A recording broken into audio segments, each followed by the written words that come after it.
ஜீப்ல இவரை மட்டும் ஏத்தி விட்டு பொம்மை மாதிரி கூட்டு வராங்க. சோ இங்க காங்கிரஸ் இனி வாய் திறக்க கூடாது, கூட்டணி கட்சிகள் எதுவும் வாய் திறக்க கூடாது. அதற்காக இன்னைக்கு அங்க போய் ஒரு சின்ன ஒரு விதையை காட்டு வந்திருக்காங்க, அவ்வளவுதான். ஆல்ரெடி 8 தடவை மன்னிப்பு கேட்டாரு. ரஃபேல் ஆரம்பிச்சு ஒன்னொன்னா வரிசையா எது சொன்னாலும் மன்னிப்பு கேட்டாரு. இப்ப அடுத்து 8 தடவை ஆயிடுச்சு. 8 தடவை இப்ப 9வது தடவை போய் மன்னிப்பு கேட்க போறாரு. லல்லு பிரசாத் அவர்கள் நீங்க நல்லா பாக்கணும், கோர்ட்டுக்கு போய் எனக்கு உடல்நிலை சரியில்லை, வயசாயிடுச்சு, எனக்கு ஜாமீன் கொடுங்கன்னு வாங்கிட்டு இன்னைக்கு தேர்தல் பிரச்சாரம் கூட்டணின்னு போயிட்டு இருக்காரு. அப்ப நீங்க எதுக்கு என்ன கேட்டீங்க? உடம்பு சரியில்லை வர முடியாதுன்னு கேட்டீங்க, எனக்கு வயசாயிடுச்சு. அப்ப நீங்க எப்படி இதெல்லாம் பண்றீங்க? எப்படி அலோவ் பண்ணுது சட்டம்? நீங்க அப்ப எம்பி எல்லாம் இருக்காதீங்க, எந்த பதவியில் இருக்காதீங்க, சாதாரண மனிதரா இருந்துக்குங்க. ஒரு வருஷம் முன்னாடி பாராளுமன்ற தேர்தல் வரும்போது நாங்கள் 98% செஞ்சிட்டோம்னு சொன்னாங்க. இந்த ஒரு வருஷம் ஆச்சு, வெறும் 1.5%. இவ்வளவு ஒரு வருஷமா செய்யாம இருக்காங்க. ஒரு 2 வாக்குறுதி மட்டும் சொல்றேன், 2-3 வாக்குறுதி மட்டும் சொன்னதை செஞ்சிருக்காங்க. கண்டிப்பா வந்த உடனே மகனுக்கு பதவி தருவேன்னாங்க, துணை முதல்வர் ஆகிட்டாங்க.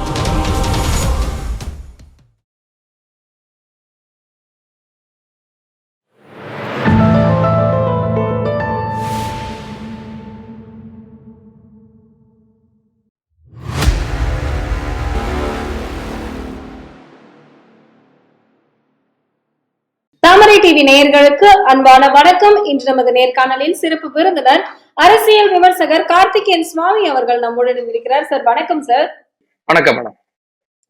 இன்னைக்கு பீகார் பிரச்சாரம் அப்படிங்கிறது ஸ்டார்ட் ஆயிருக்கு. இதுல முக்கியமாக தமிழக முதல்வர் காங்கிரசுக்கு நான் எப்பொழுதும் சப்போர்ட்டாக இருப்பேன் அப்படிங்கிற மாதிரியான பிரச்சாரத்தில் அவரும் கலந்து கொண்டிருக்கிறார். இந்த பின்னணி 2026 தேர்தல் தமிழகத்தில் வருவதற்காக சீட்டு பேரம் எது நடக்க கூடாது அப்படிங்கிறதுக்காகவா? இதில் இந்த பின்னணியின் காரணம் என்ன நம்ம தெரிஞ்சுக்கலாமா? அதாவது இது வாக்காளர்கள் நிறைய பேர் அவங்க முறைகேடு பண்ணிட்டாங்க, 65 லட்சம் பேர் அப்படி இப்படின்லாம் அவர் கணக்கு சொல்லி அதை நிரூபிக்க முடியாம அவர் திணறிக்கிட்டு இருக்காரு. ஏற்கனவே அங்க ராகுல் திணறிக்கிட்டு இருக்காரு. இதுல நம்ம ஊர்ல இருந்து இன்னும் அவர் குழப்பறதுக்காக கூட போயிருக்காங்க. ஏன்னா இவங்க எப்படி பேசுவாங்கன்னு நமக்கு தெரியும். சரி, இதுல இப்ப அவங்க போயிருக்கிற அந்த ஒரு இது பாத்தீங்கன்னா, நேத்து தமிழகத்துல பள்ளி மாணவர்களுக்கு காலை சிற்றுண்டி தொடங்கினாங்க. அப்ப பஞ்சாப்ல இருந்து அவரை கூப்பிட்டாங்க. இப்ப இவரு இங்க போறாரு. அதாவது அவர் என்ன சொல்ல வர்றாருன்னா, நாங்க இண்டி கூட்டணியில நாங்க எல்லாம் ஒருத்தருக்கு ஒருத்தர் ஒத்துமையா இருக்கோம், அவர் என்ன கூப்பிடுவாரு, நான் அவரை கூப்பிடுவேன், இப்படி நாங்க எங்களுக்குள்ள ஒத்துமையா இருக்கோம், தலைவர்களுக்குள்ள நான் இங்க தலைவர், ராகுல் அங்க தலைவர், பஞ்சாப்ல இவருன்ற மாதிரி நாங்க அப்படியே எல்லாரையும் சேர்த்து போறோம்னு அவர் காட்டிக்கிறார். நீங்க சொன்ன மாதிரி சீட்டு பேரத்துக்கான ஒரு தான். ஏன்னா இங்க செல்வ பெருந்தகை போன வாரம் ஒரு இடத்துல பேசும்போது, எத்தனை சீட்டு கேட்பீங்கன்னா 234 கொடுத்தாலும் நாங்க நிப்போம், அப்படி நாங்க அவ்வளவும் கேட்போம் அப்படிலாம் ஒரு ஜாலியெல்லாம் சொல்ல ஆரம்பிச்சிட்டாரு. இப்ப இன்னொன்னு, அவர்கள் கூட்டத்துல போய் நம்மளுடைய காமராஜர் ஆட்சி வரணும், நம்ம தலைமையில வரணும்லாம் அவர் பேச ஆரம்பிக்கிறார். அரசோட எந்த நிகழ்வுலையும் அரசுக்கு ஆதரவா அவர் பேசவே இல்லை. அதாவது இந்த தூய்மை பணியாளர் இதுல போராட்டத்துல அவர் அந்த பக்கம் பேச முடியாம இந்த பக்கம் பேச முடியாம நடுவில் அப்படியே ஒரு மாதிரி சைலண்டா இருந்தார். எந்த இடத்துலயும் கமெண்ட் வரல. விஜயை பத்தி எதிர்த்து எந்த ஒரு இடத்துலயும் பெருசா அறிக்கை கொடுக்கல. சோ இதெல்லாம் திமுகவுக்கு ஒரு நெருடல். இப்ப அவங்க டைரக்டா இந்த இவர் சொல்லுவார் இல்லையா, அந்த மாதிரி நாட்டாமட்டு பங்காளி பங்காளிட்டு நாட்டாம மாதிரி அவர் ஸ்ட்ரைட்டா ராகுல போய் கான்டாக்ட் பண்ணிட்டார். அங்க போய் பேசிட்டு இங்க முடிச்சிருவாங்க. இப்ப கேட்டா நாங்க அங்க தலைமையில பேசிக்கிறோம், நீங்க இருங்க, அவங்க என்ன சொல்றாங்களோ அதான் உங்களுக்கு. ஏன்னா எப்பவுமே தமிழக காங்கிரஸை பொறுத்தவரை அவங்க எந்த இடத்துலயும் பேச மாட்டாங்க. என்னைக்குமே சீட்டு பத்தி பேச மாட்டாங்க, இன்னும் தொகுதின்னு பேச மாட்டாங்க. அதாவது அந்த கோஷ்டியில 12 கோஷ்டி இருக்கு, ஆளுக்கு ஒரு சீட்டு இல்ல ஆளுக்கு 2 சீட்டு இவ்வளவு கொடுத்துருங்க, நாங்க எங்களுக்குள்ள பாத்துக்கிறோம் அப்படிங்கறத அவங்க கணக்கு. இது நம்ம 2G வழக்கு ரொம்ப உச்சத்துக்கு வரும்போது 2009 காலகட்டத்துல மேல் தளத்துல விசாரணையும் கீழ்தளத்துல எங்களுக்கு 60 பத்தாது 3 சீட்டு 63 தரணும்னு சொல்லி 3 சீட்டுக்காக எல்லாம் உட்கார்ந்து பேரம் பேசி வாங்கினாங்க. தலைமை தான் வாங்கிச்சு, இவங்க வாங்கல. சோ இவங்களுடைய கணக்கு தெரியும். அதனால அவர் நாங்கள் நேரடியாக கான்டாக்ட்ல இருக்கோம், எங்களுக்குள்ள ஒரு ஒத்துமை இருக்கு அப்படின்னு சம்பந்தமே இல்லாத ஒரு போராட்டத்துக்கு, அதை பத்தி எந்த ஒரு விழிப்புணர்வும் இல்லாத, யாருமே புகார் தராத ஒரு போராட்டத்துக்கு இன்னைக்கு போய் நின்று இருக்காரு. இவருக்கு அங்க சப்போர்ட் கூட ஆள் இல்லை. ஜீப்ல இவரை மட்டும் ஏத்தி விட்டு பொம்மை மாதிரி கூட்டு வராங்க. சோ இங்க காங்கிரஸ் இனி வாய் திறக்க கூடாது, கூட்டணி கட்சிகள் எதுவும் வாய் திறக்க கூடாது. அதற்காக இன்னைக்கு அங்க போய் ஒரு சின்ன ஒரு விதையை காட்டு வந்திருக்காங்க, அவ்வளவுதான். இல்ல, எனக்கு ஒரு சின்ன சந்தேகம் என்ன அப்படின்னா, தமிழிசை அம்மா சொன்ன மாதிரி அங்க போய் எந்த லாங்குவேஜ்ல ஓட்டு கேட்பாங்க அப்படிங்கிற ஒரு சந்தேகம் இருக்கு. ஹிந்தி வேண்டாம் போடா அப்படின்னு சொன்னவங்க அங்க எந்த லாங்குவேஜ்ல போய் ஓட்டு கேட்பாங்க சார்? இல்ல நீங்க ஏதாவது உருப்படியா பேசுறதா இருந்ததுன்னா ஒரு லாங்குவேஜ் தேவை. நீங்க ஒரு திட்டம் பத்தி கேட்கணும், ஒரு பெரிய கொள்கையை பேசணும் அப்படின்னா ஒரு மொழி தேவை. எதுவுமே ஜோக் அடிச்சுட்டு காமெடி. இப்போ நம்ம ஒரு இங்கிலீஷ் படம் பாக்குறோம், ஓடுனா கை தட்டுவோம், உட்கார்ந்தா சிரிப்போம், இது மாதிரி இருக்கிற இடத்துல இவங்களுக்கு எதுக்கு லாங்குவேஜ்? ஒரு டிரான்ஸ்லேட்டர் இருந்திருப்பாரு, ஒரு டிரான்ஸ்லேட்டர். ஏன்னா நமக்கே தெரியும் ஒரு லேடி வந்து கன்னடத்துல இங்க தமிழ்நாடு ஒரு கூட்டத்துல ஊசூர் பக்கம் நினைக்கிறேன் பேசினாங்க, கன்னடத்துல ஃபுல்லா கன்னடத்துல ஏதோ சொல்றாங்க. முடிஞ்ச உடனே இவரு ஏமி ஏமி அப்படின்னு தெலுங்குல கேட்டாரு. சோ அந்த அளவு தான் இவருக்கான நாலேஜ்.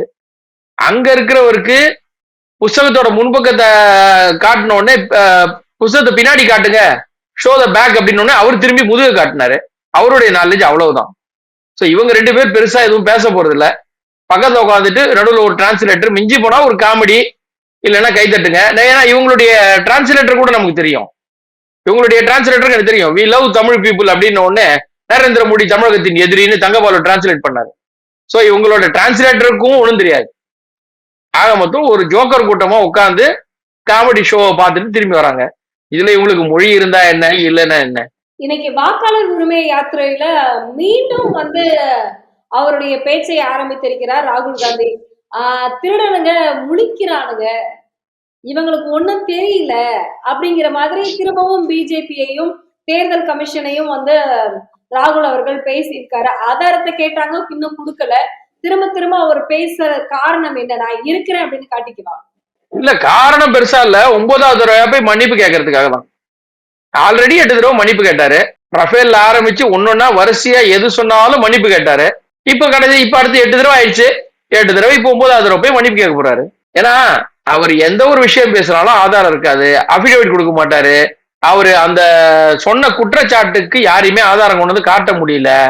மறுபடியும் ஒரு வீட்டுல 80 பேரு, ஒரு வீட்டுல 80 பேருன்னு அதையே பேசிக்கிட்டு இருக்காங்க. இப்ப இவர் போய் சமூக நீதியின் அடித்தளம் பீகார்னாரு, நாளைக்கு தமிழ்நாடு வந்தோடனே சமூக நீதியின் அடித்தளம் தமிழ்நாடும்பாரு. இவங்களுடைய டைம் பாஸுக்காக பேசுறாங்க. ராகுல் காந்தி வந்து எப்பவுமே சரி, எந்த ஒரு விஷயத்தையும் அவர் சீரியஸா எடுத்துக்கிறதே இல்லை. அவர் வந்து எந்த விஷயம் பேசுறாலும். இன்னைக்கு வந்து நம்ம ஒரு முக்கியமான ஒரு விஷயத்த பார்க்கணும் அப்படின்னா, இந்த மசோதாக்களுக்கு அனுமதி அளிக்க முடியாதுன்னு சுப்ரீம் கோர்ட் கொடுத்திருக்காங்க.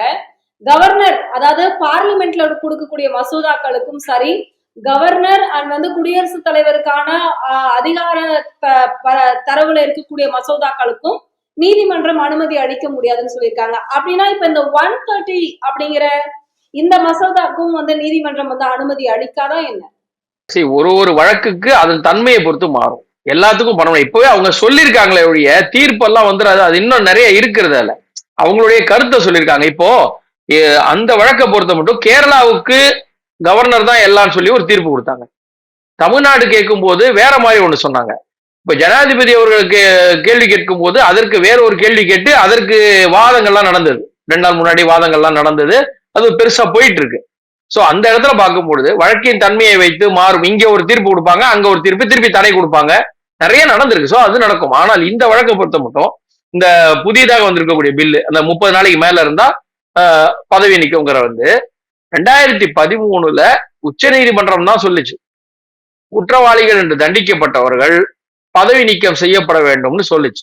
அப்பதான் இவங்க வந்து அவசர சட்டம் ஒண்ணு கொண்டு வந்தாங்க.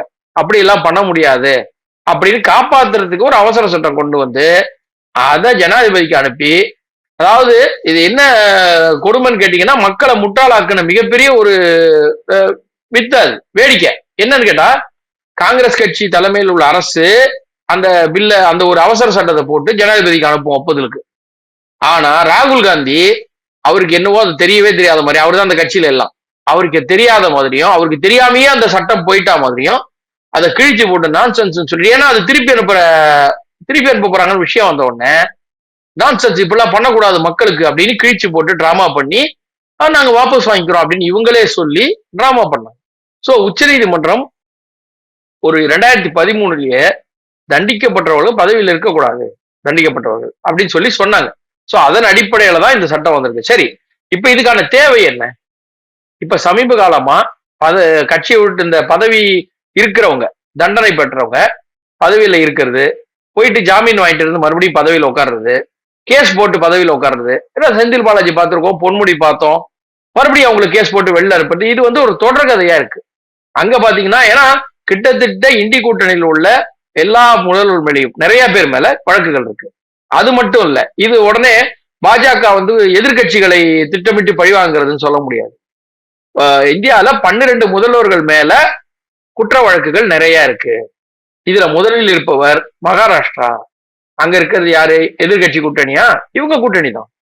இவங்க கூட்டணி தான். அதே மாதிரி ஆந்திரால அவர் மேலேயும் இருக்கு. ஆந்திரா இவங்க கூட்டணியில இருக்கவங்க, ஆளுங்கட்சி கூட்டணியில அவர் பேர்லயும் வழக்கு இருக்கு. ஸோ இந்த சட்டத்தினால் பாதிக்கப்பட்டாங்கன்னா முதல்ல இவங்களா தான் பாதிக்கப்படும். ஸோ இது வந்து பொதுமக்களுக்கான ஒரு சட்டமா தான் கொண்டு வந்திருக்காங்க. அதனால உச்சநீதிமன்றம் இதை தடை செய்யும் அப்படிங்கறதெல்லாம் இதுல எதிர்பார்க்க முடியாது. ஏன்னா அவங்க கொடுத்த கருத்தின் அடிப்படை. இன்னொன்று இன்றைக்கு தேவை. செந்தில் பாலாஜி அவர்களை பதவி நீக்கம் பண்ண மாட்டேன், பதவி ஏத்துக்க விடமாட்டேன்னு கவர்னர் சொன்ன உடனே அவசரமா கோர்ட்டுக்கு போய் நான் பதவியில இருந்தே தீர்வேன்னு வாங்குறேன். நீ அப்ப என்ன சொல்ல வரீங்க? எல்கே அப்படிங்கிற 2 எழுத்து இருந்ததற்காக அத்வானி அவர்கள் ராஜினாமா பண்ணிட்டு நிரூபிச்சுட்டு வருவேன்னு சொன்னார். ஒருத்தரோட குற்றவாளியோட டைரியில பொருளாதார குற்றத்தை வரல, டைரியில இருந்த எல்கே 2 எழுத்துக்கு வெளியில போனார். அமித்ஷா அவர்கள் மேல குற்றச்சாட்டு வந்த போது சரி ராஜினாமா பண்ணிட்டு விசாரணை எதிர்கொண்டார். இது என்னன்னு கூட பாத்தீங்கன்னா ஜெயின் கமிஷன் அறிக்கை வந்தபோது திமுகவை உடனே வெளியேற்றணும் கூட்டணி விட்டு, வெறும் கூட்டணி விட்டு இங்க இருந்து போனோம், அரசுல அவங்க கூட்டணி அரசுல இருக்காங்க, அவங்கள போக வைக்கணும்னு சொல்லும் போது அதுக்கே நாங்க வந்து போகமாட்டோம் அப்படின்னு அடம் பிடிச்சி பயங்கர பிரச்சனையாச்சு. 2G வழக்குல ராராசா மேல வந்த பொழுது நகரவே முடியாதுன்னு உட்கார்ந்தாரு. குற்றம் என்ன வந்தாலும் பரவாயில்ல நான் வழக்க முடிக்கிறேன்ட்டு. ஏன்னா ஒரு தார்மீக கடமை. ஒரு ரயில்வே விபத்து தமிழ்நாட்டுல ஒரு கிராமத்துல நடக்கிறதுக்கு மத்திய அமைச்சராக ரயில்வே துறை அமைச்சராக இருந்தவர் ராஜினாமா பண்ண நாடு நம்ம நாடு. அங்க ராஜினாமா பண்ணாரு. எங்க ஏதோ ஒரு தமிழ்நாட்டுல ஒரு கிராமம் தானே, சரிங்க விசாரணை பண்றேன்னு சொன்னாரா? அப்படி இருந்த ஊர் இது. இவங்க வந்து பதவிக்காக கோர்ட்டுக்கு ஓடுறது, எங்க மேல விசாரணை பண்ணக்கூடாது. சரி தயாநிதி மாறன் அவர்கள் மேல ஒரு வழக்கு அந்த விசாரணைக்கு வரும்போது வீட்டை பூட்டிக்கிட்டாங்க, எல்லாம் செவரேறு குச்சி உள்ள போனாங்க. திரு ப. சிதம்பரம் அவர்கள் 30 ரூபாய்க்கு மேல ஜாமீன் வாங்கிட்டு வந்தார் வழக்குல. அப்போ பதவியில என்ன இருக்காரு? லல்லு பிரசாத் அவர்கள் நீங்க நல்லா பார்க்கணும், கோர்ட்டுக்கு போய் எனக்கு உடல்நிலை சரியில்லை, வயசாயிடுச்சு, எனக்கு ஜாமீன் கொடுங்கன்னு வாங்கிட்டு வந்து இன்னைக்கு தேர்தல் பிரச்சாரம் கூட்டணின்னு போயிட்டு இருக்காரு. அப்ப நீங்க எதுக்கு என்ன கேட்டீங்க? உடம்பு சரியில்லை வர முடியாதுன்னு கேட்டீங்க, எனக்கு வயசாயிடுச்சு. அப்ப நீங்க எப்படி இதெல்லாம் பண்றீங்க? எப்படி அலோவ் பண்ணுது சட்டம்? நீங்க அப்ப எம்பி எல்லாம் இருக்காதீங்க, எந்த பதவியில இருக்காதீங்க, சாதாரண மனிதரா இருந்துக்குங்க. அப்போ ப. சிதம்பரம் அவர்களும் வயசாயிடுச்சுதான் வெளில வந்தாரு, ஜாமீன் வாங்கினாரு, கூட எல்லா கூட்டத்திலையும் கலந்துட்டு இருக்காரு, கட்சி கூட்டம் போறாரு, எல்லா இடத்துலயும் பேட்டி கொடுக்குறாரு. அப்போ என்ன நடக்குதுன்னா பதவியில் இருந்தால் நாங்கள் என்ன வேணா செய்யலாம், அது சாட்சிகளை கலைக்க வாய்ப்பு இருக்கு, பதவியை துஷ்பிரயோகம் செய்ய வாய்ப்பு இருக்கு, நிறைய இருக்கு. அதனால இந்த சட்டம் கொண்டு வந்திருக்காங்க. சோ அதை வந்து உச்சநீதிமன்றம் அதை தடுக்காது அப்படிங்கிற ஒரு ஸ்ட்ராங் பிலீஃப் இருக்கு. ஏன்னா இந்த சட்டம் அவசியமானது, இன்னைக்கு இது அவசியமானது, அதனால பண்ண மாட்டாங்க. நம்ம எல்லாருக்குமே தெரியும் பாமகவோட நியூஸ் வந்து ரொம்ப பரபரப்பாக போயிட்டு இருக்கு, உட்கட்சி பூசல். ஆனா அன்புமணி அவர்கள் வந்து திமுகவுக்கு நிறைய சவுக்கடை கொடுக்கிற மாதிரியான நிறைய விஷயங்களை செஞ்சுக்கிட்டு இருக்காரு. அதுல முக்கியமா இன்னைக்கு 505 வாக்குறுதிகளில் 373 வாக்குறுதிகளை திமுக நிறைவேற்றவே இல்லை. விடியல் எங்கே அப்படிங்கிற ஒரு புத்தகத்தை ஒரு ஆவண புத்தகமாக வெளியிட்டிருக்கிறார். இதை பார்க்கும் பொழுது உங்களுடைய கருத்து சார்? இல்ல அது எல்லாருமே நம்ம மக்கள் எல்லாருமே என்ன பண்ணாங்கன்னா தனித்தனியா கேட்க ஆரம்பிச்சாங்க. இப்போ இந்த பகுதிக்கு எங்களுக்கு ரயில்வே ட்ராக் கொண்டு இந்த பிரிட்ஜ் கட்டுற நீங்க பண்ணல சார், சார் இந்த ஊர்ல லைட்டு போடுற நீங்க போடல சார், இப்படி ஒருத்தரா கேட்கறாங்க. ஆனா திரு அன்புமணி அவர்கள் எல்லாத்தையும் கோர்த்து ஒரே இதுவா கொண்டு வந்திருக்காரு. எல்லா கட்சியும் கேட்டதை இவர் கோர்த்து மொத்தமாக மக்களின் ஒரு எண்ணத்தின் பிரதிபலிப்பாக கொண்டு வந்திருக்காரு, கேட்கிறாரு. இன்னொன்னு அவர் வந்து சரியான விதத்துல கேட்கிறாரு. நான் வெறும் 66 தான் பண்ணிருக்கீங்க, 87 விழுக்காடு நீங்க பண்ணல அப்படின்னு சொல்லும்போது நீங்க வந்து அடிப்படையே பார்த்தா தெரியும். தமிழ்நாடு வேலை தமிழருக்கே அப்படிங்கறத பண்ணல. மாநில சுயாட்சி வந்து 12 வாக்குறுதி கொடுத்தாங்க, வெறும் 4 தான் இவங்களுக்கு தேவையானதை மட்டும். இந்த கவர்னர் பதவி முதல்வருக்கு, இந்த துணைவேந்தர் துணைவேந்தர் இதெல்லாம் எங்க கையில இருக்கணும், அதுக்கெல்லாம் தான் இவங்க போனாங்க கோர்ட்டுக்கு, வேற எந்த வழக்குக்கும் போல. இவங்களுக்கு தேவையானதை போய் வாங்குறதுக்கு, பதவி வாங்குறதுக்கு தான் போனாங்க. இன்னொன்னு மெயின் வந்து ஈழத்தமிழர் சம்பந்தமானது, லோக் ஆயுக்தா எல்லாமே அவர் கேட்கிறாரு, தெளிவா கேட்கிறார். ஆனா நம்ம சொல்லல, கம்யூனிஸ்ட் கட்சி ஒரு மாதத்துக்கு முன்னாடி பேட்டி கொடுத்தாங்க. இந்த அரசு சொல்லக்கூடிய 98% வாக்குறுதி நிறைவேற்றம் என்பது பொய், சரியான கணக்கு அல்ல, சரியா பண்ணலன்னு சொன்னாங்க. சரி நமக்கே தெரியும். ஆமா கம்யூனிஸ்ட் சொன்னாங்க, கம்யூனிஸ்ட் கட்சி சொன்னாங்க, பாஜக தொடர்ச்சியா சொல்லுது, அதிமுக சொல்லுது, கம்யூனிஸ்ட் கட்சி கூட இருக்கிற கம்யூனிஸ்ட் கட்சி சொல்றாங்க. நீங்க இதோட இன்னொரு வேடிக்கை பார்க்கணும். ஒரு வருஷம் முன்னாடி பாராளுமன்ற தேர்தல் வரும்போது நாங்கள் 98% செஞ்சிட்டோம்னு சொன்னாங்க. இந்த ஒரு வருஷம் ஆச்சு, வெறும் 1.5% இவ்வளவு ஒரு வருஷமா செய்யாம இருக்காங்க. வெறும் 1.5% தானே, முடிச்சிருக்கலாம் இல்லையா? பகுதி நேர ஆசிரியருக்கு செய்யல, தூய்மை பணியாளருக்கு செய்யல. அப்ப இவங்க யாருக்கு என்ன செஞ்சாங்க? வாக்குறுதிகள் யாருக்கு கொடுத்ததை இவங்க செஞ்சாங்க. கண்டிப்பா ஒரு 2 வாக்குறுதி மட்டும் சொல்றேன், 2, 3 வாக்குறுதி மட்டும் சொன்னதை செஞ்சிருக்காங்க. கண்டிப்பா வந்த உடனே மகனுக்கு பதவி தருவேன்னாங்க, துணை முதல்வர் ஆகிட்டாங்க. அவர் துணை முதல்வர் வாக்கு வந்து உடனே சொன்னாரு, வந்த உடனே சொன்னாரு விளையாட்டுத்துறையை மேம்படுத்த போறேன், கார் ரேஸ் விடுவேன்னாரு.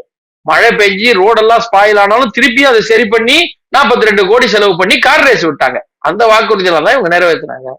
வேற எந்த வாக்குறுதி இவங்க நிறைவேற்றினாங்க? ஏதாவது ஈழத்தமிழர் பிரச்சனைல இன்னைக்கு ஒரு முன்னேற்றம் இருக்கா? எதுவும் கிடையாது. அவங்களுக்கு அப்படியே தான் இருக்கு.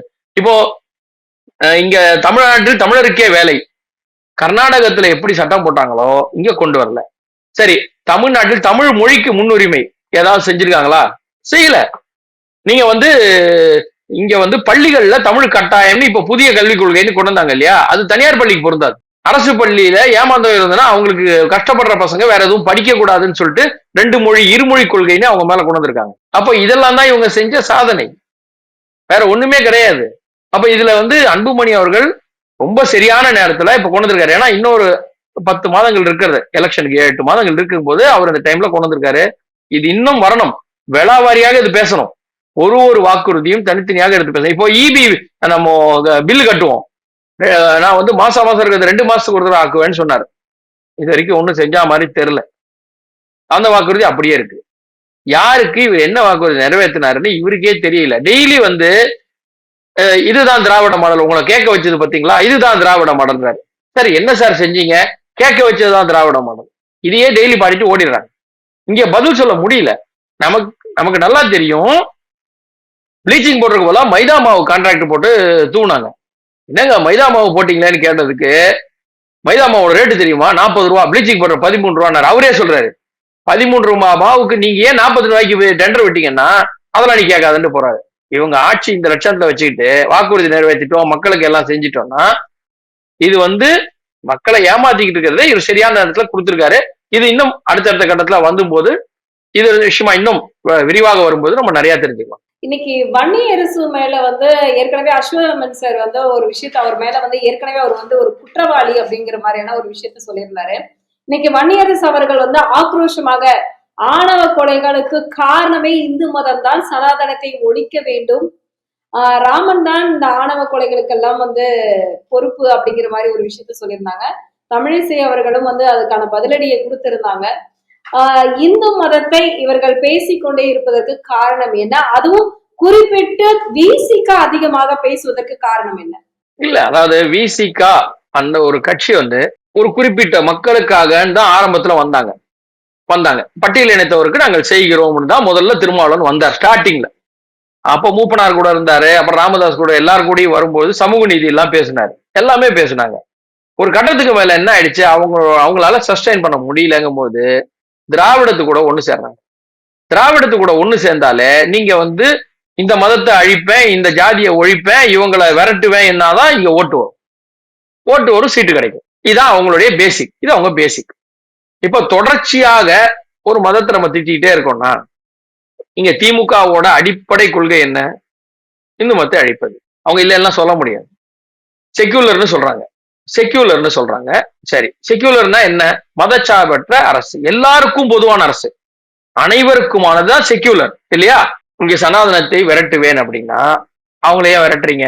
இருக்கிற மக்களை விரட்டிடுறதுக்கு செக்யூலர்னு பேரா?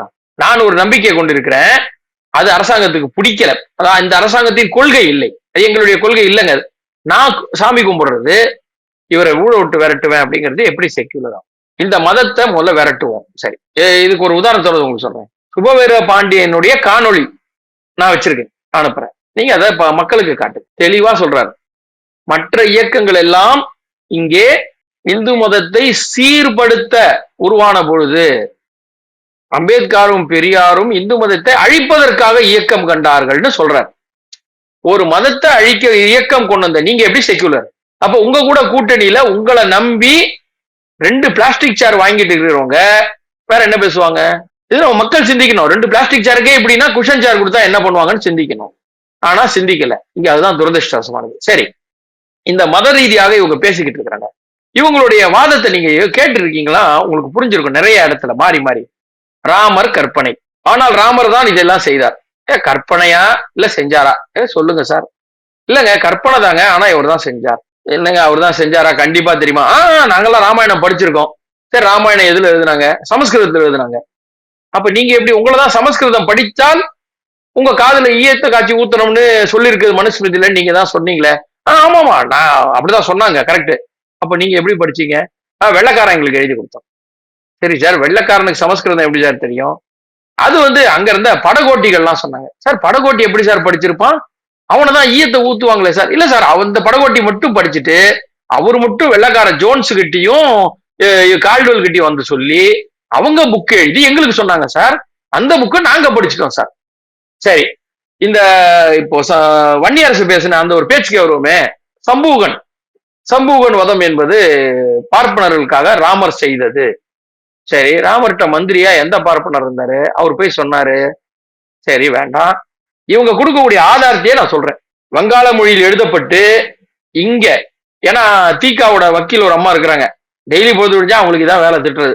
அந்த அம்மா சொன்ன ஒரு ஆதாரத்தோட சொல்றேன். அவங்க இதான் பேசா சொல்றாங்க. சம்பூகன் வதம் என்பது அந்த புக்ல ஸ்ரீராம சரித்தம் அப்படிங்கிற புக்ல தமிழ் டிரான்ஸ்லேஷன்ல கிளியரா கொடுத்திருக்கு. அவங்க ராமர் தலைகீழாக தவம் பண்ண ஒருத்தனை போய் வெட்டிட்டாரு. ஏன்னா நீ வர்ணம் மாறி இருக்க, நீ உன்னுடைய வர்ணத்திற்கு தவம் கிடையாது, அனுமதி இல்லை அப்படின்னு ராமர் வெட்டிட்டாரு. நான் என்ன கேட்கிறேன், இதுல டவுட்டா கேட்கிறேன். அங்க யாரோ ஒருத்தர் பார்த்திருப்பாரு, இவர் தொங்கிட்டு தலைகீழ இருந்து தவம் பண்றாரு அப்படின்னு. உடனே அவருக்கு தான் தெரியுமே, சட்டம் தெரியுமே, இவர் பண்ணக்கூடாதுன்னு அவரே வெட்டிருக்கலாமே. சரி, ஒரு காவலாளியை விட்டு ஐயா பாருங்க இவர் தப்பா பண்றாரு. அப்ப ஏன்னா இவர்கள் கூற்றுப்படி பிராமணர்கள் சொன்னால் உடனே எல்லாரும் செய்வார்கள். ஒரு காவலாளியை கூப்பிட்டு, அப்பா தொங்கிட்டு இருக்கான்ப்பா, அவன் அங்கே எடுப்பா, தூக்கி விடுப்பா, அமுச்சு விட்டுருக்கலாமே. அப்படி மரத்துல கட்டிலாம் யாரும் இல்ல, மரத்துல தலைகளா தொங்கி தவம் பண்ணதா ஒரு கதை. அதுக்காக சொல்லு. காவலாளி கூட்டி, அப்பா இவர் அப்புறப்படுத்தினா பண்ணிருக்கலாம். இப்ப எப்படி தூய்மை பணியாளர்லாம் இவங்க அப்புறப்படுத்துறாங்க போராட்டம் பண்ணக்கூடாதுன்னு, அந்த மாதிரி சார் நீங்க தொங்க கூடாது சார்னு அமுச்சு விட்டுருக்கலாம். அனுப்பல அவரை. காவலாளிட்டு சொல்ல, தளபதிட்ட சொல்ல, மந்திரிட்ட சொல்ல, லட்சுமண பரத சத்ருகன் எல்லாம் சொல்லல. ஸ்ட்ரைட் ராமர்கிட்ட போய், ஐயா இங்க ஒருத்தர் இருக்காரு, அவர் அங்கேருந்து கிளம்பி இந்த காட்டுக்கு தேடி வந்த ராமர் ராஜா, அவருக்கு இதான் வேலை, இந்த ஒரே ஒரு ஆள் தொங்குறவருக்கு தேடி வெட்டிட்டு போயிருக்காரு.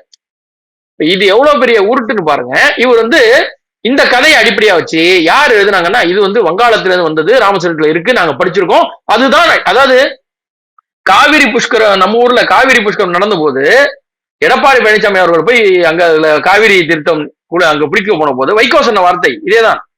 கால்டுவெல் எழுதின புத்தகத்துல காவிரி புஷ்கர் பத்தி எதுவுமே இல்லையே, நாங்க எப்படி ஏத்துக்கிறோங்க? அப்ப கால்டுவெல் சொன்னாதான் ஏத்துப்ப, ஜோன்ஸ் சொன்னா ஏத்துப்ப, வில்லியம் ஜோன்ஸ் சொன்னா ஏத்துப்ப. அவர் சொன்ன மனுஸ்மிருதிய அன்னைக்கே நீதிமன்றம் இது தவறு, டிரான்ஸ்லேஷன் தப்புன்னு நிராகரிச்சிருச்சு.